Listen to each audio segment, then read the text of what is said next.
3 días después, 120 helicópteros estadounidenses transportarían 800 tropas más de la ARVN a una zona cercana para el ataque de su objetivo, Chepón.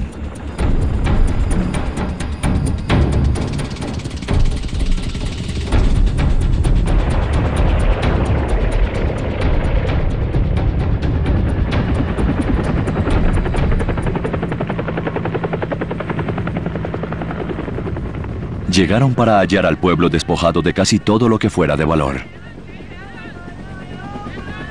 Chepón ni siquiera estaba cerca de ser el gran almacén que los comandantes militares esperaban.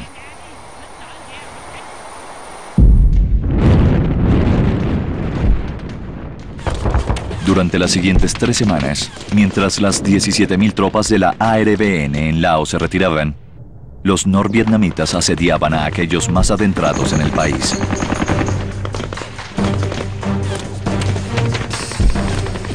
Con sus tropas rodeadas y superadas en número, los inexpertos comandantes sudvietnamitas perdieron el control, obligando a los helicópteros estadounidenses a rescatarlos.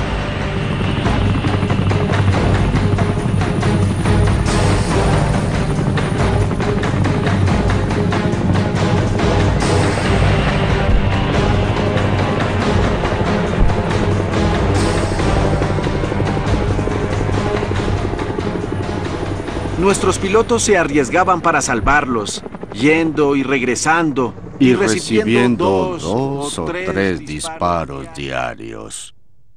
Los derribaban, los rescataban, y regresaban por otro helicóptero y volaban y los derribaban de nuevo. Era una locura. De noche en el club, todos los pilotos y demás miembros tenían sus nombres colgados en ganchitos detrás del bar. Uno podía entrar a ver que a los que morían les volteaban su gancho para saber cómo estaba el equipo y ver quiénes seguían vivos.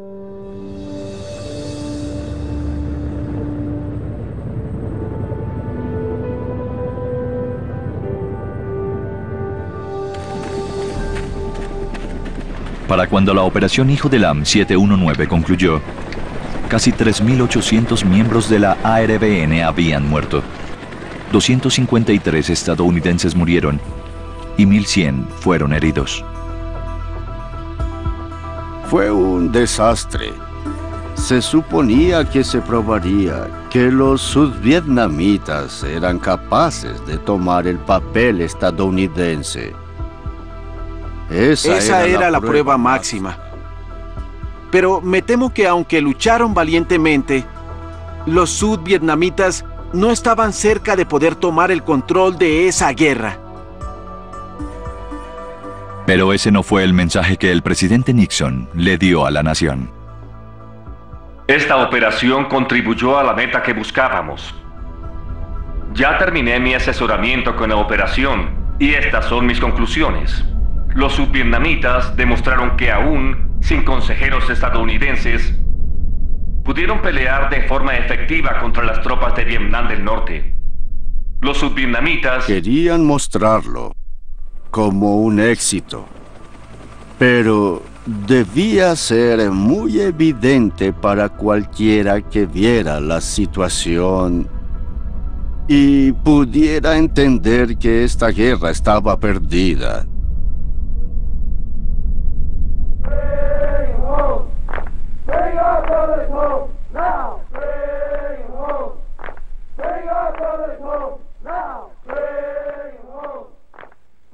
Menos de 3 semanas después del discurso de Nixon sobre la operación Hijo del Am 719, una protesta de 5 días en Washington organizada por los veteranos de Vietnam contra la guerra generó mucha publicidad y controversia. Al 4º día, el vocero de los veteranos, John Kerry, testificó ante el Congreso. Fue el primer veterano de Vietnam en hacerlo.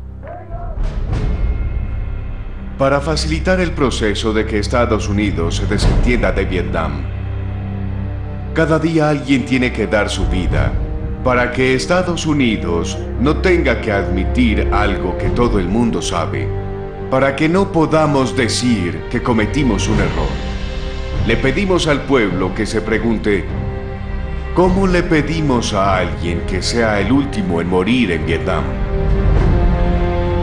El día siguiente al testimonio de Kerry, los veteranos se reunieron frente al Capitolio en el último día de protestas. Entre ellos estaba el antiguo teniente segundo Barry Romo. Cuando llegamos al Capitolio, nos alineamos, uno por uno. Cada persona tomó la medalla que ganó en Vietnam y la arrojó.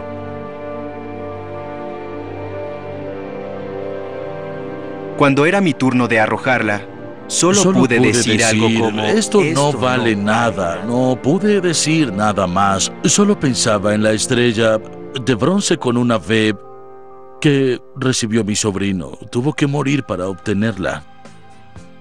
Solo pensaba en el sacrificio que él hizo por lo mismo que yo había hecho.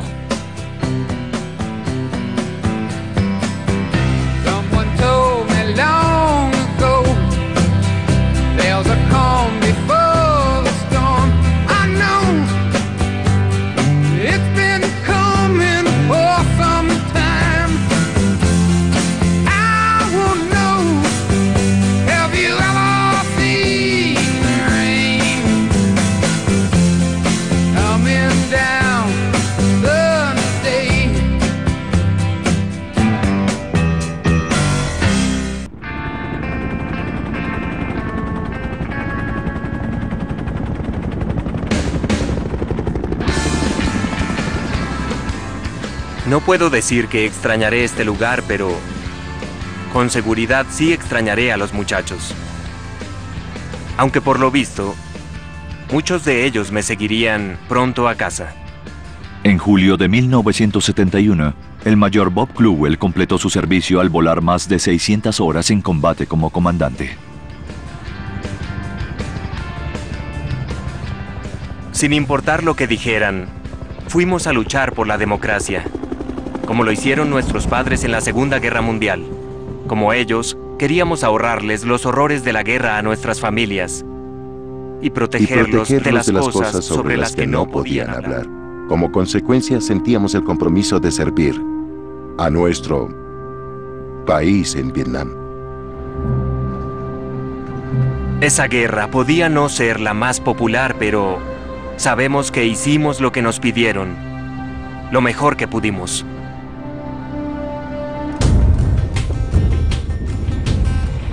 Durante 1971, la milicia estadounidense aceleró su retirada de Vietnam. Las dificultades mostradas por la primera operación de la ARVN sin apoyo terrestre no disminuyó la determinación de Nixon de cederle la guerra a los sudvietnamitas.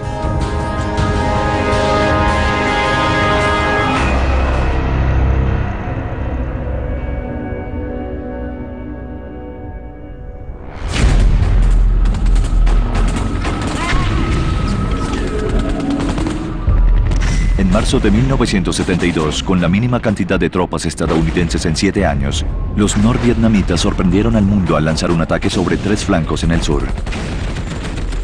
Casi 150.000 tropas enemigas, con unidades de bloqueo y artillería, lanzaron ataques frontales convencionales en contra de las delgadas defensas de la ARVN.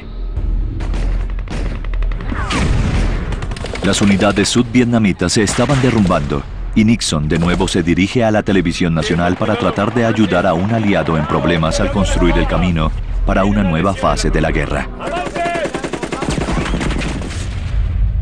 Durante la guerra de Vietnam, Estados Unidos enfrentó limitaciones sin precedentes en la historia de la guerra. Sin embargo, cuando el enemigo ignora las limitaciones y lleva a toda su armada a batallar en el territorio vecino, y se niega a negociar, nos enfrentamos a una situación distinta.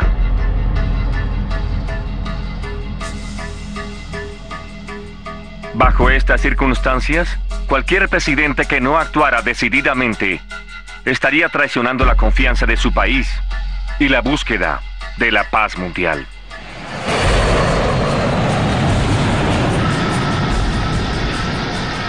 Luego de 3 años de suspensión, Estados Unidos inició bombardeos a gran escala en Vietnam del Norte.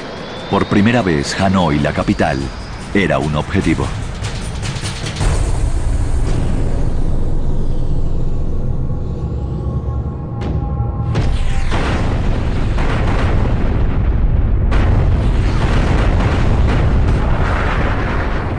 Durante los siguientes 5 meses y medio, 200.000 toneladas de bombas cayeron en el norte, mientras la milicia finalizaba su retirada del sur.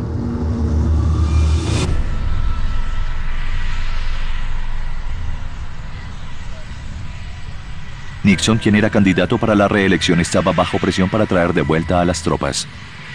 A pesar del bombardeo, el 11 de agosto de 1972, la última unidad de combate terrestre abandonó Vietnam del Sur. Las operaciones terrestres habían acabado, pero no la guerra en Vietnam.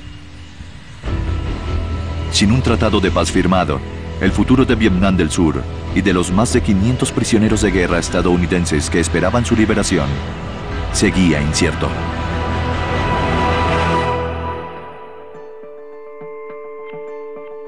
Finalmente, en octubre, Henry Kissinger anunció un avance en su negociación con Le Duc Tho. La paz está al alcance. Creemos que un acuerdo llegará pronto.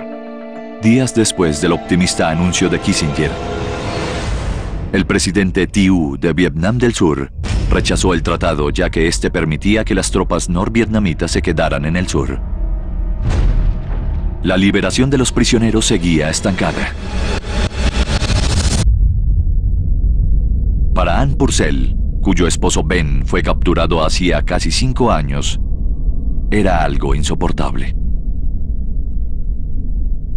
Era una montaña rusa. Teníamos esperanza y luego la perdíamos, la recuperábamos y la volvíamos a perder. Era una montaña rusa semana tras semana.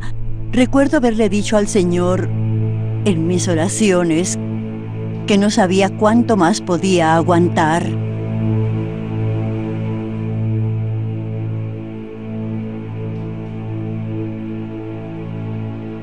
Las negociaciones continuaron por 3 meses, hasta que el 27 de enero de 1973, tras bombardeos continuos en el norte y la presión estadounidense en el sur, todas las partes firmaron el Acuerdo de Paz de París.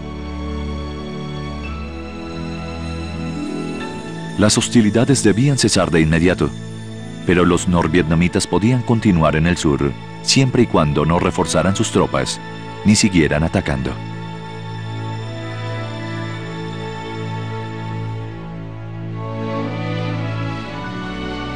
Pedí este espacio en radio y televisión esta noche con el propósito de anunciar que hoy se llegó a un acuerdo para finalizar la guerra y devolver la paz con honor en Vietnam y en el sureste de Asia.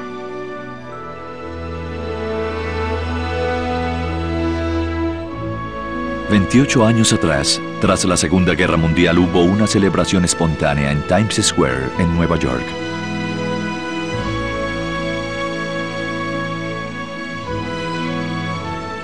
Pero no en 1973. Reportando Ken Albert desde Times Square en Nueva York, donde lo más notable del final de la guerra es la señal de paz proyectada en una de las pantallas. La señal se ha encendido constantemente, al igual que la noticia que circula abajo. En esta fría y lluviosa noche, pocos vieron la señal. Por años las masas se reunieron acá pidiendo finalizar la guerra y hoy apenas un grupo bastante pequeño lo celebró. También hubo otras prácticas en diferentes sitios.